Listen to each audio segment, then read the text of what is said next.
welcome back again sa ating channel, Journey with Amalia. So for today's video, we have another unboxing videos. But before we start, please subscribe, like, and share my channel. So let's get started guys, unboxing for today's video. So ngayon guys, mag-unbox tayo ng ating bagong nabili camera for vlogging sa ating pagbablog. Tcharan!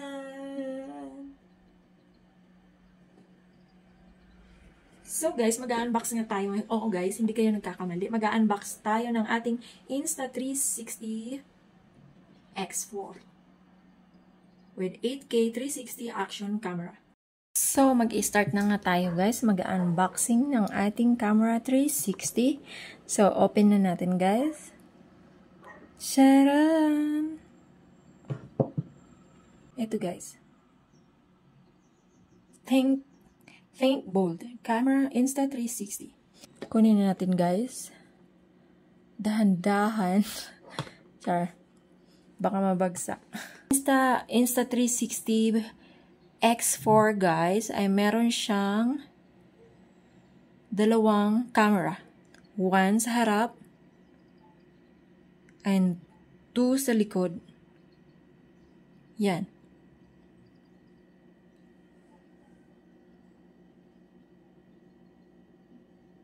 Tapos, ito nilagyan na itong lens na to, nilagay na namin to for lens protection. Itong nasa ano na to. Tapos, itong screen naman na to is, meron na siyang screen protection. And then, itong protective case na rin to, pinalagay na rin namin. Kasama siya guys, sa pagbili mo. Tapos, ayun. Dito yung power niya. Ito. Pag binuksan mo, buksan na natin siya. So, ayan na siya guys. Camera 360. Tapos guys, try natin mag-video. 5 points. Yung video niya guys is ang resolution sa camera 360 hanggang 8K resolution hanggang 4K. Tapos, gagamit tayo ngayon ng 5.7K and then 60 frame rate. Frame rate niya 60 hanggang 24. Pero gagamit tayo ng 60. Tapos ito guys, try natin mag-video. Ayan. Makikita din yung charging niya dito sa gilid. Tapos yung SD card niya sa gilid. Ito guys, naka-video na siya. Hindi mo na siya kailangan galaw-galawin. Pwede mo siyang ganunin mo sa screen kung saan mo gustong iharap. Ayan. Ayan. Hindi mo na kailangan galawin yung camera mo. Ayan. Oh, gusto mo siyang, kunyari, iharap ko siya sa sarili ko. Ito na siya guys. Hinarap ko sa sarili ko. Ayan. Kasi 360 nga yung camera niya guys. Oh. So, nakita na tayo dito guys, buong pagmumukha natin. Yan. Pati kamay ko kita na. Ayun guys, hindi ko pa masyadong gamay yung paano gumamit nito dahil bago pa lang sa akin. Unboxing pa nga lang ah. Tapos, dito yung settings niya, makikita mo. Ayan, ito yung settings niya, rotate, lock, tapos brightness, mga ganun-ganun, etc. Tapos, yan. Kaya nyo na yan. Tapos, dito naman guys, meron siyang dalawang, camera, 360 and single lens. 360 and single lens. Pwede kang gumamit ng single lens, pwede kang gumamit ng 360. Pero mostly ginagamit siya sa 360. Kasi nga 360 siya, 'di ba? Ayan guys, marami siya oh. Photo, HDR photo, interval, burst. Burst picture. Star lapse, loop recording, bullet time, time shift, time lapse, active HDR, then video, then yun na, balik na. HDR photo. Tapos, pwede rin ka rin gumamit ng single lens, depende sa inyo. Kung anong gusto nyo gamitin. Sa kabila niya is, ito yung battery niya. Ito, dito nakalagay yung battery niya, hilahin mo lang tong dalawa na to. Ayan na, lalabas siya. Ito yung battery niya. Tapos, pag ilalak mo naman siya is, hilahin mo ulit yung dalawa, tapos sabay push. Tapos, kailangan walang lalabas na kulay blue. Or, ganito ka, ganito, orange. Kailangan i-push mo pa siya. And then, this one. Kasi, ibig sabihin, hindi pa siya masyadong nakasara. Tapos, kasi guys, pag meron pang nakalabas siya na blue or orange dito sa battery mo, may posibilidad na papasok yung tubig. Kapag, dinala mo siya sa underwater. Kasi itong camera 360 guys is waterproof. Pwede mo siyang dalhin sa ilalim ng tubig kapag gusto mong mag-dive. Waterproof siya. So, make sure na naka-close ito dito para hindi pumasok yung tubig dito sa battery. Kailangan walang kulay orange or blue na dito ka mag-charge. Dito ka mag-charge.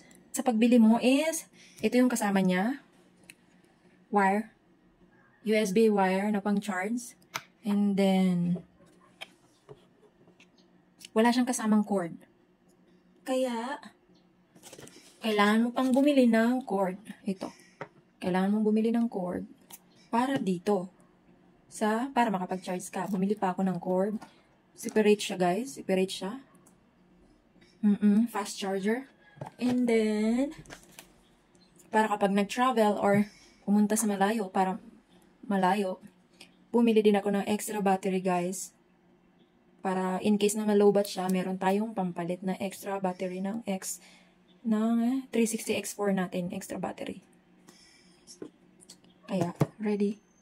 Tapos guys, ang nire-recommend ng Insta360 X4 na SD card is micro SD card. Parang sa cellphone na card. Ito guys. Bumili ako ng micro SD card na 128 GB. High endurance card na siya guys, SanDisk. And ang speed niya ay up to 100 Mbps. And then up to 10,000 hours of continuous video recording. 1.3 ko siya nabili guys. 1.3 ganun something.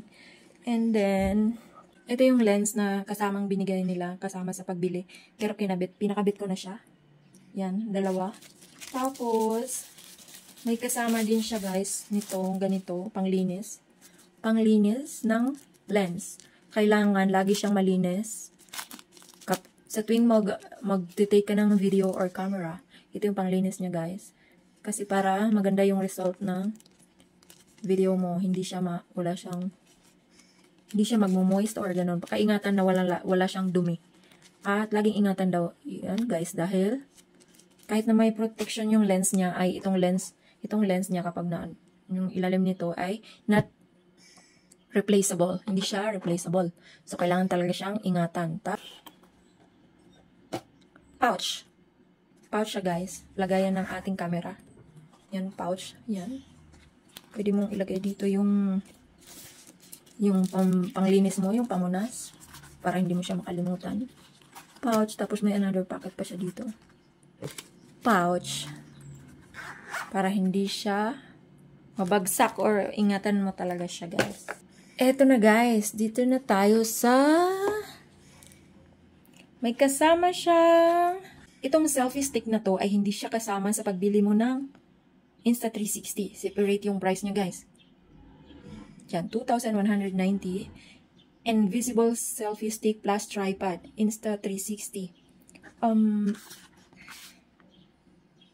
Fold out tripod and then 1.05 meters extendable selfie stick.